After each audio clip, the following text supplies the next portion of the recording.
السلام علیکم ورحمۃ اللہ وبرکاتہ۔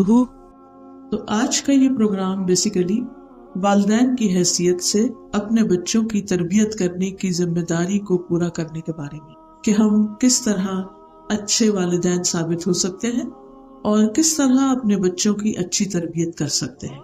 بچے جہاں ہمارے لیے ایک امتحان ہے، وہاں ایک بہت بڑی نعمت بھی ہے۔ وہ ہماری آنکھوں کی ٹھنڈک ہوتے ہیں، ہمارے دل کی خوشی۔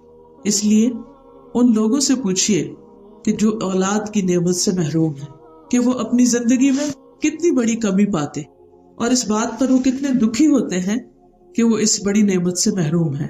لیکن جہاں بھی نعمت ہوتی ہے وہاں پوچھ بھی ہوتی، وہاں سوال بھی ہوتا ہے، نعمتوں کا حساب بھی ہوگا، اور خصوصاً بچوں کے بارے میں سوال ہوگا کہ ہم نے اس کے ساتھ کیا معاملہ کیا۔